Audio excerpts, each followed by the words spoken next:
ซื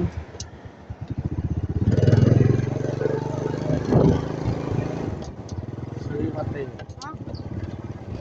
ซื้อแล้วมันขับพาซื้อประเทศแล้วซื้อแล้วมันขับเขาด้วยใช่ป่ะ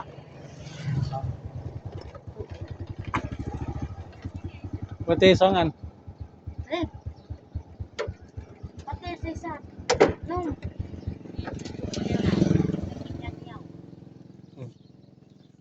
อู้ว่า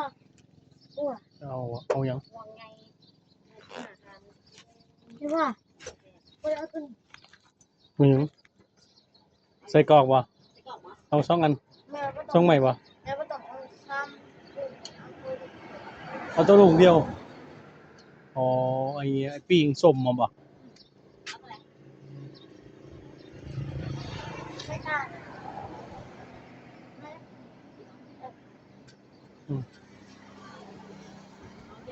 อันเดียววะเอาวะเอาจะได้ทั้งหมด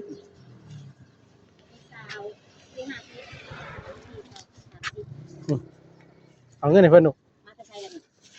มาแต่แพงโดดซื้อแล้วมันขับมาเขาได้รู้ป่ะซื้อแล้วมันขับมาเขาได้เลยเดี๋ยวป่ะซื้อแล้วมันขับมาเขาได้เด้อฮะยังพอจะมาว่าจะไรว่าจะไรบ้างเนี่ยโอ้ยทหารไม่เห็นเนาะเนาะ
ซื้อยาเอาโอมีให้3 แผงโอมีครับ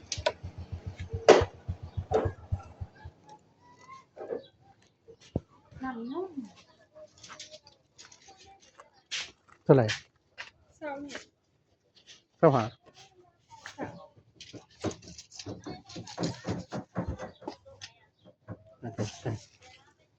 นี่นะครับไปซื้อรถบังคับซื้อ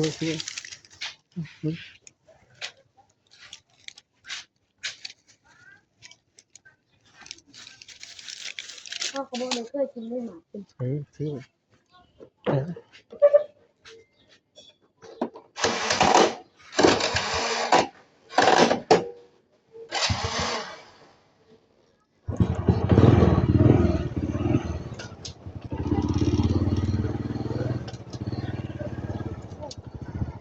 ข้าวเขาเงินเข้า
เขตลาวใต้แต่ละเมืองหลักแหล่งของเขตลาว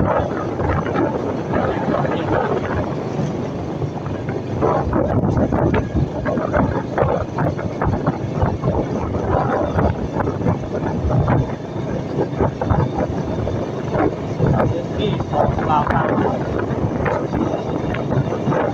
นี่ก็ไม่ได้ดูคนเพราะจะดูคนจากการคนเลือกคนชมแล้วแต่ว่ามันการก็จะดีหน่อย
ว่าเรา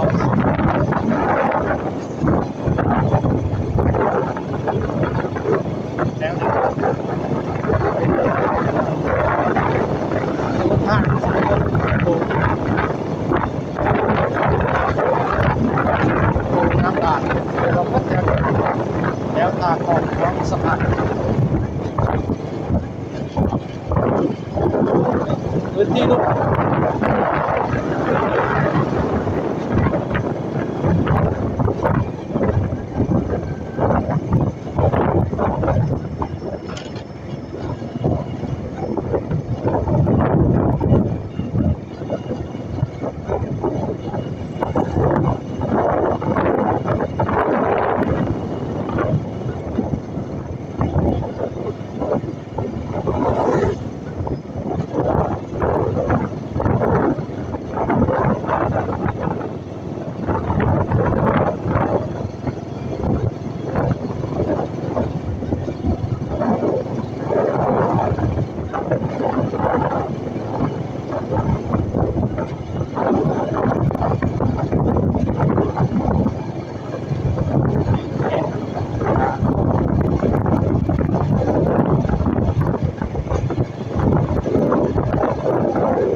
แต่ก็ลูก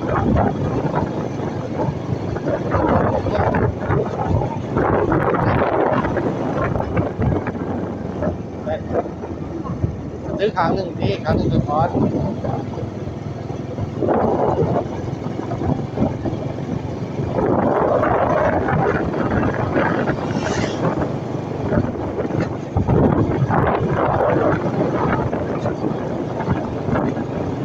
ก็ใส่นี่ปิด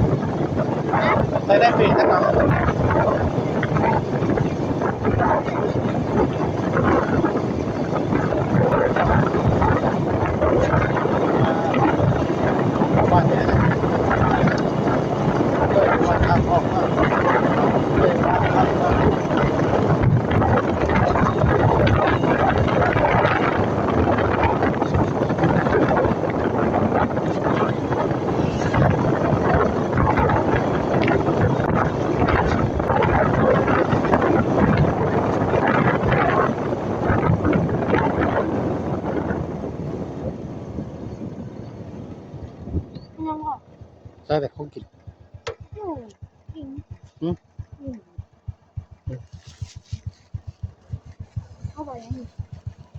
เราใช้น้ำมันของนี่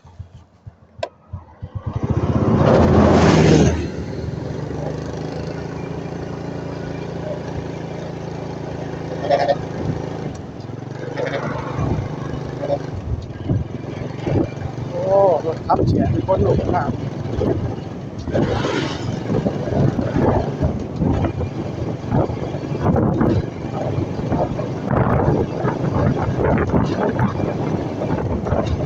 ขับเสียจน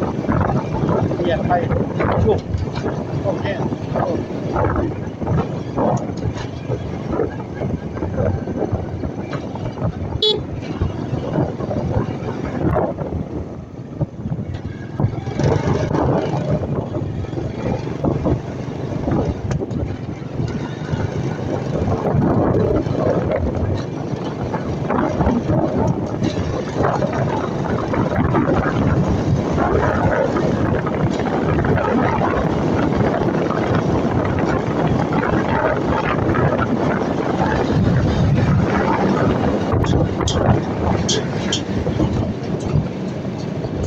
ตัดใจคัดเดน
เอาซื้อแล้วบังคับเนี่ยค่ะ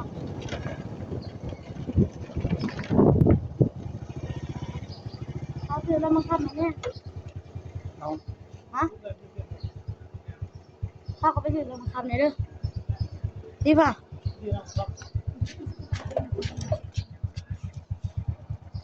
อยากซื้อแล้วบังคับ เต็มทั้งเอายืนให้เนาะ อันนี้เอาเต็มตังค์หาซื้อแล้วบังคับ เอามาขึ้น พ่อเขาไปซื้อเนี่ยข้าวเดียวนี่พ่อเขาบอกเองว่าซื้ออันนี้ เอาไปใส่ตรงนู้น เขาจะบอกเองว่าจะซื้อให้คอย บ่ได้มัน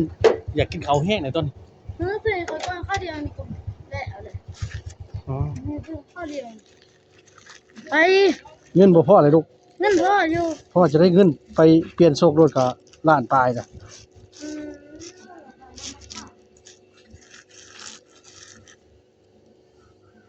นี่เงินเดือน3 ต่อห้าต้น 210 ต่อห้าต้นบ่แพง 210 พ่อต่อห้าต้นบ่แพงสิ นี่210ผู้ดีเนี่ยเงินเดือน3ใบแล้วก็เอาไปเลยจะเอาหยังกันเนี่ยก็ติดเราไปก่อนหมอ เอ้ยยัง ติดเราไปก่อนซะนะให้ใจเอาสิสิบ่ร่นมันเอาถือนี่โชคเอา มันหนัก นะก็เลยซื้อ แม่จะบ่ได้เอาไปฝาก